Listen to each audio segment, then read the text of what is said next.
नमस्कार, आप देख रहे हैं मौलिक शक्ति न्यूज और मैं हूं आपके साथ साइमा।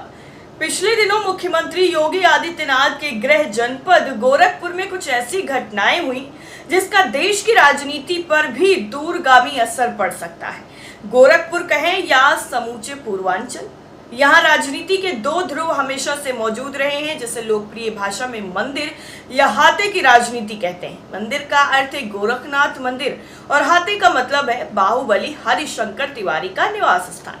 अगर मोदी और अमित शाह की जोड़ी ने गुजरात को हिंदुत्व की प्रयोगशाला बनाया, तो इससे बहुत पहले गोरखपुर या कहें समूचे पूर्वांचल को योगी आदित्यनाथ और उनसे पहले दिग्विजय नाथ अवैधनाथ हिंदुत्व की उग्र प्रयोगशाला बना चुके थे। अब क्या भाजपा योगी आदित्यनाथ का विकल्प तलाश रही है? ये इस वक्त सबसे बड़ा सवाल है। ताजा खबरों के मुताबिक भाजपा योगी आदित्यनाथ का विकल्प तलाश रही है।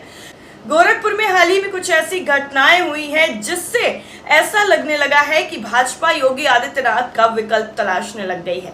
बेशक उनके तर्कों से कोई सहमत ना हो, लेकिन ये तो तय है कि योगी आदित्यनाथ का बढ़ता कद भाजपा के शीर्ष नेतृत्व में कुछ लोगों को जरूर खटक रहा है और भाजपा इसीलिए योगी आदित्यनाथ का विकल्प तलाशने में अब रुक गई है।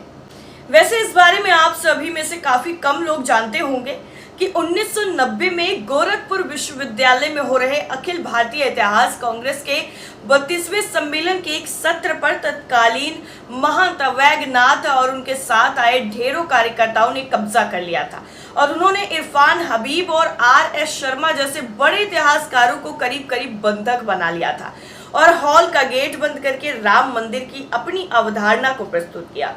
उस वक्त वो गोरखपुर से भाजपा के सांसद थे और राम जन्मभूमि मुक्ति समिति के अध्यक्ष भी थे।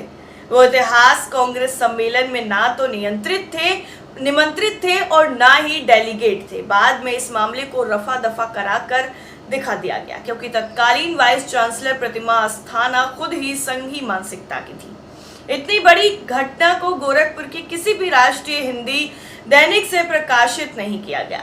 केवल स्वतंत्र चेतना नामक एक स्थानीय दैनिक ने इसे प्रकाशित किया, जिसमें इस पूरे तथ्य पर बात की गई। बाद में इसकी एक लंबी रिपोर्टिंग एक पत्रकार ने की और बाद में ये प्रकाशित भी हुआ। योगी आदित्यनाथ उन्हीं अवैधनाथ के शिष्य हैं। योगी आदित्यनाथ की भूमिका से सभी परिचित हैं। आजादी के बाद गोरखपुर में केवल 2 हिंदू मुस्लिम दंगे हुए और दोनों ही में उनके ऊपर आरोप लगे। हालांकि चुनाव जीतने के बाद इन्होंने अपने ऊपर चल रहे आपराधिक मुकदमे खुद ही हटवा दिए। गोरखपुर की राजनीति हमेशा ब्राह्मण ठाकुर के बीच घूमती रहती है। मंडल कमीशन आने के बाद यहाँ पर चुनाव में पिछड़े वर्गों की भागीदारी जरूर बढ़ी। भाजपा बनियों और व्यापारियों की पार्टी शुरू से मानी जाती रही है, पर चुनाव जीतने के लिए हमेशा ब्राह्मण और क्षत्रियों को आगे किया जाता है। योगी आदित्यनाथ के भाजपा की राजनीति के परिदृश्य में आने के बाद ये माना जा रहा है कि पूर्वी उत्तर प्रदेश के ब्राह्मणों में व्यापक असंतोष है। यही वजह है कि एक ब्राह्मण नेता शिव प्रताप शुक्ल को, जो कभी भी गोरखपुर विश्वविद्यालय में छात्र संघ का चुनाव तक नहीं जीत सके थे, उन्हें न केवल राज्यसभा में भेजा गया बल्कि उन्हें केंद्रीय मंत्री भी बनाया गया और आजकल उन्हें अरुणाचल प्रदेश का राज्यपाल बना दिया गया है।